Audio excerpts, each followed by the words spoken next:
Hello, everyone, and welcome to the Tuesday Night World Meditation. My name is Maureen Murphy, and I'm happy to share this sacred time with you, this sacred time and space, which is devoted to our shared practice, entering stillness together. So tonight, I would like to share with you a step that I was able to penetrate a little more deeply than the last few times that I was able to focus on it. And it happens to be step 340. My practice is my contribution to the world. You are a beginning student of knowledge. As a beginning student, you engage yourself completely with your practice. Do not imagine for yourself a great role as a savior or redeemer in the world, for this will only discourage you because you are not yet prepared to carry forth things of greatness. Your duty is to follow the steps as they are given. This is the requirement. In time, greatness will grow within your experience, and you will experience greatness within the world. Yet, as we have so often indicated in our preparation thus far, the greatness you will experience will express itself in simple and mundane things. Therefore, do not imagine grandiose ideas of yourself as a savior. Do not see yourself being crucified in the world, for these images are born of ignorance, and you do not comprehend their true meaning. Follow each step, for each step will require your complete attention and engagement. Without your attempting to add what is unnecessary to your preparation, you may then become fully engaged with your preparation. This will fully engage you and will elevate all of your physical and mental abilities and give them uniform purpose and direction. Your practice is your gift to the world. From your practice, all gifts that you will give in the future will be able to be given with confidence, with love, and with certainty. Upon the hour, remind yourself that your practice is your gift to the world. If you really wish to serve the world, and if you really wish to exemplify within the world that which you hold most dear and that which you honor within yourself, then give yourself to your practice and do not neglect it this day. In your deeper meditations, give yourself to practice, for practice is an act of giving. And you who are learning now to receive are also giving yourself to learn to receive. Thus, you are learning to give as well. If you cannot give yourself to your practice, you will not be able to give to the world. For giving to the world is a form of practice as well. Remember that all you can do is practice. No matter what you do, you are practicing something. You are asserting something, you are confirming something, and you are studying something. Given this understanding, give yourself to your true preparation, for this is your gift to yourself and to the world. That's a very powerful step. And as I contemplated it and really wanted to penetrate it more deeply than I have in the past, the words that stood out for me all had to do with the depth of engagement. I mean, 6 times it talks about the level of engagement you need to have in order to do this step and the importance and significance of doing this. So it's completely engage yourself completely, fully engage, give yourself to your practice, give yourself to your practice. It says that twice. And then it says, if you cannot give yourself to your practice, you will not be able to give to the world. So it's really important, this level of engagement. So in an attempt to further understand it, I decided to do a little research of my own. And I don't know if you're aware of this. Many of you probably are, but some are not. If you go to the New Message website, and up in the right-hand corner below the word international, there is a search field. And if you put words into that search field, you will be able to search the whole of the New Message from God. And if you put a series of words in there and put it in quotes, it will give you exactly what you're searching for. So if there's something that you heard of or remember and you can't quite remember where it was, that's a really good way to find it. So I hope you take advantage of that resource, because I did. And this is what I came up with. So in Giving To, in the book Wisdom 1, Wisdom from the Greater Community, which I have a copy of here, there is a quote that I thought was something I'd like to share with you. When you put yourself in an environment where life draws from you, this activates your knowledge. Here, something very powerful in you gives, and you feel moved to do something you had not planned to do, and you do not know the consequences.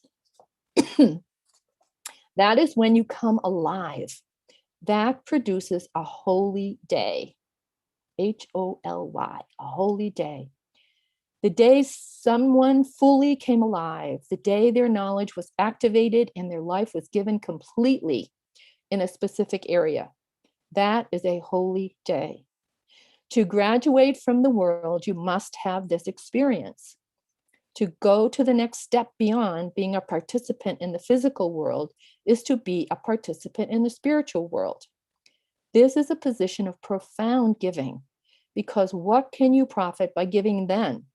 You will not need the usual kinds of things: food, shelter, praise, security, survival, or romance. So there is nothing really to bargain for. At this point, you give because that is all you can do. That is life expressing itself. Therefore, to graduate from this life, which is the greatest experience of holiness available to you, you must give yourself completely. Then when you leave this life, when you return to your spiritual family, you bring nothing with you except relationships. Those you bring that remain behind are in your heart permanently. You have reclaimed them as part of yourself. Really powerful. The next thing I found was a quote in your primary relationship in, excuse me, in Relationships and Higher Purpose. Therefore, you have come from your ancient home to a place of work. Your work in the world is in two arenas. One is the transformation of your experience of yourself and your relationships, and the other is the rendering of your specific contribution to the world. Without the first, which is your relationship with yourself and your other relationships. So without the first, the second will not come to pass, and your experience of relationships will not be brought into harmony with life itself. You will not be able to recognize and to render your contribution completely. In fact, your unrendered contribution will be a great weight and burden for you, a problem and not a solution. This teaching in Relationships and Higher Purpose is being given to you so that you may be able to discover your contribution and to render it harmoniously by realizing the true nature and purpose of your relationships in the world. Good. So then I thought, again, I wanted to revisit why such a strong request to give ourselves completely. And then it hit me that the need is great. The response needs to match the need. The response needs to be commensurate with the need. And then I asked myself, so what is the need? And the need is so great that God has chosen to speak again after 1400 years. And it's taken Marshall 40 years of his life to bring it into the world. So I decided to read a few things from God Has Spoken Again. about the severity of the need. And this is God Has Spoken Again. It's a really great little book with all kinds of little clues about why God has spoken again. And I'm going to read some of those. Why has God spoken again? Why is there such a great need in the world? That means that we need to give ourselves completely to this gift that God has sent into the world through Marshall. So God has spoken again because the world is facing its greatest travails, its most difficult challenges.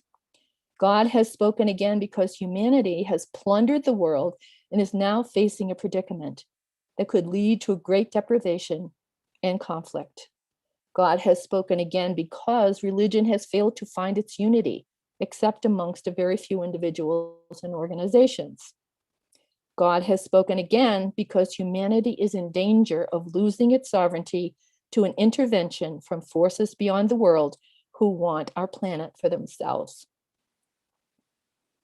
So there is a big need, and a big response is needed. Hence the words, completely and give yourself and fully engage. So my practice is my contribution to the world, and your practice is your contribution to the world. If you cannot give yourself to your practice, you will not be able to give to the world. So that's a really important thing to remember when you're practicing. So that being said, let us enter into a practice and give ourselves completely to that practice. And I will see you in 30 minutes.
Nasi Navari Karam. And while we're in this place of stillness, I would like us to consider how we can best honor the messenger who spent 40 years of his life bringing this enormous gift of the new message into the world. And I personally want to promise that I will dedicate myself as deeply as possible and fully as possible to the practice of this preparation that he has brought into the world. And another way is to look at the messenger's prayer. The messenger's prayer is a way that we can determine what it is that the messenger is praying for and what his needs are, so that we can join him better in his efforts. So it's a long prayer, but I would like to read the section on the part of the prayer where he prays for himself. And it reads as follows. And I would like to pray for the messenger that he may have the strength and the courage and the assistance to bring this message into the world, to navigate the difficulties that will surely arise regarding this, that those who are called to assist him will respond, for he alone cannot undertake such a great mission. I pray that he will be recognized as a simple man and not given greater status than his, except that he is the messenger, and that he alone has brought a new message from God into the world. For this is how all the great messages are revealed to humanity and to all the worlds in the universe. I pray that you will recognize him and value your relationship with him, and see that this is a remarkable thing that you could know him in his time on earth, and that you in the future will tell others about your relationship with him and what being with him meant to you, and that you will represent him fairly and honestly and truthfully, without embellishment and without harsh criticism. I pray that the messenger will reach those who are meant to receive the new message and those who are meant to assist him in this mission, that they may be called out of their former life and into a greater responsibility and a greater relationship and destiny. I pray for these things for myself, and I pray for the world and the people of the new revelation. I dedicate myself to this prayer, to following it and serving it and being its representative to the best of my abilities. The messenger must have witnesses, and the new message must be witnessed by increasing numbers of people, for this is how a new revelation is brought into the world. It is based upon the courage and the sincerity and the recognition of people from many walks of life, many nations and faith traditions. May the voice of the new message and the voice of the messenger, and your voice as well, be able to bridge into the world, a world that is waiting to hear a new revelation, a world that must hear a new revelation. The power and the presence that has restored me is within you and within those who are waiting to hear from you. For I call upon you to be a representative and to bear witness to the new message. I call upon you to speak from your own experience and to represent the power that has brought you this far and that will carry you further still. May the power and the presence bless us, and may we be with it, so that we may feel this power and this blessing in our lives. Nasi Navari Karam. And there are some words from the Unseen Ones that are in the God Has Spoken Again book. Honor the one who has come to bring the new message into the world. He is a humble man. He has developed the wisdom necessary to undertake such a great role, and he has been sent into the world for this purpose. Receive him, understand him. Do not exalt him. He is not a god. He is a messenger bringing the new message from God into the world. This is the time now. This is the great opportunity. This is the answer to people's prayers all around the world. Prayers through every faith tradition, through every nation and culture, praying for wisdom, strength, unity, freedom, and deliverance. Receive this new message now. It has come, and it has come at just the right time. So let us take a moment to be with Marshall and to send him what he needs.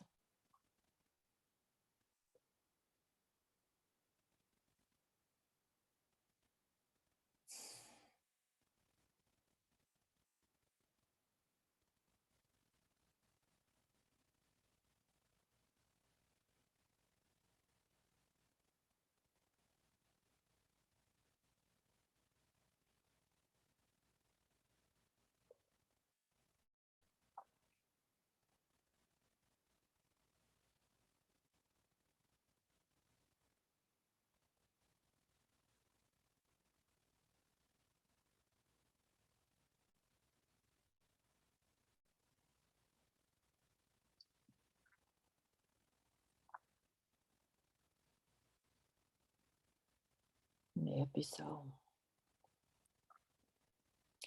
And now, if there is someone in your life who has needs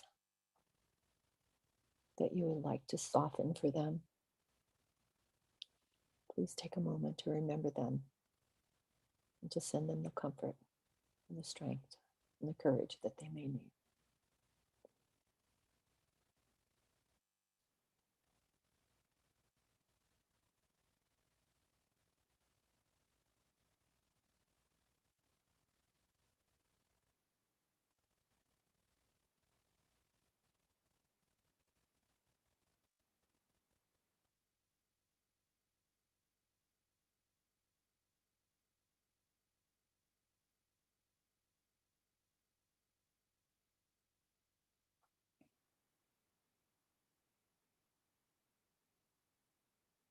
Nasti Navarikaram.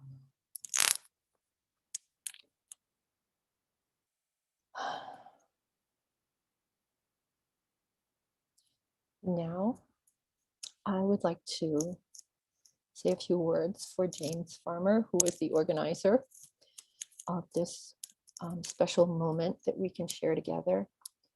And we are in need of volunteers.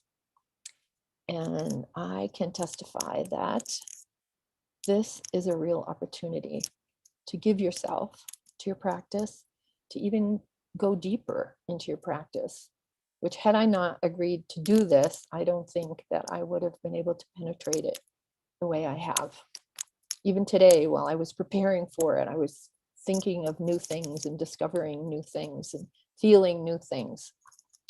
So James is going to put how you can contact him into the chat. And also, if any of you who are far away and the time is an issue, you are able to contact James, and he will make sure that you can record it at a time that is convenient for you. And then we will show it at the regular time here. So please give that your consideration. And thank you for joining us this evening, whatever time zone I'm showing up in your life. And I appreciate you. I appreciate this time with you. And I hope to see you next week. Thank you.